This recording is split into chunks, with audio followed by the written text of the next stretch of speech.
Gusto niyo po bang humaba at lumaki ang inyong ari naturally?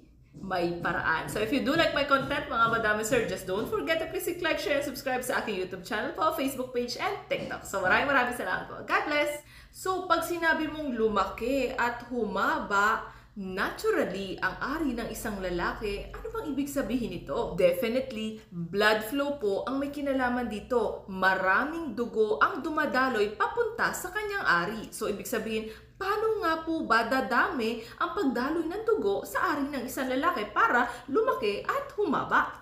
Oh my God!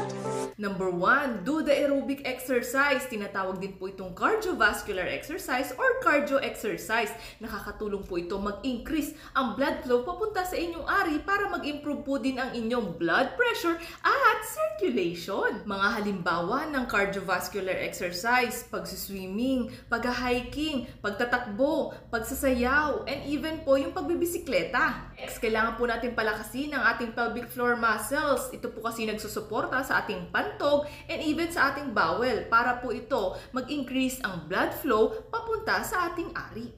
Isa sa pelvic floor exercise po yung tinatawag natin na Kegels exercise. Nakakatulong po ito both gender. Alam niyo po ba sa mga kababaihan, nakakapakipot po ito ng ari. Hindi lamang po yon. Sa mga kalalakihan naman po, ito po ay nakakatulong para mag-increase ang blood flow. Definitely, mag-i-increase po yung size ng kanilang ari. So, paano nga ba ginagawa ang Kegels exercise? Number 1, kailangan walang laman ang inyong pantog. Pwede niyo po itong gawin even nakatayo, nakaupo, or even nakahiga para magawa po ang inyong Kegels exercise, kailangan nyo pong parang pigilan ang inyong pag-ihi. So, you will do that for 10 seconds. Iko-contract nyo po, parang pinipigilan, and then wait for 10 seconds, and then relax. Para na po kayong umiihi for 10 seconds. So, you will do that for 3 to 5 times a day.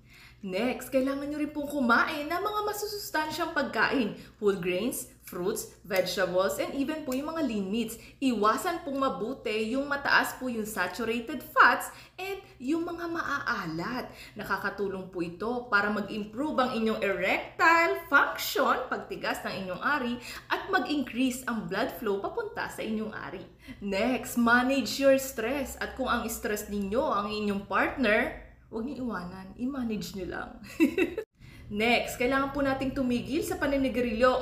Pakinggan mo muna ako, huwag ka mag-skip. Alam niyo po ba na kapag ang isang lalaki po ay naninigarilyo, binabago po nito yung lining ng ugat ng isang tao. So, ibig sabihin, sa mga kalalakihan, nagkakaroon po ng problema sa produksyon na tinatawag na nitric oxide. Kapag ang isang lalaki po ay mababa ang nitric oxide, definitely po, hindi po magre-relax yung muscle na papunta sa inyong ari. So, ibig sabihin, pag ito ay hindi nag-relax, anong mangyayari? Kikipot yan.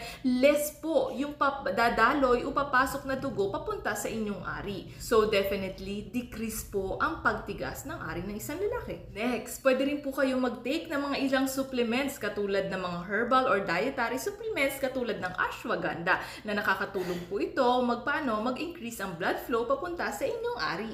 Ang mga natural methods na ito ay nakakatulong po mag-increase ang blood flow sa inyong ari. Definitely, it will provide good erection. At kung sakali pong hindi po ito gumana, mas mainam pa rin po kumonsulta sa inyong urologist, sa ating mga doktor, dahil posible po na meron kayong dinadalang underlying conditions na kailangan po ng treatment ng isang doktor. So maraming salamat po. God bless.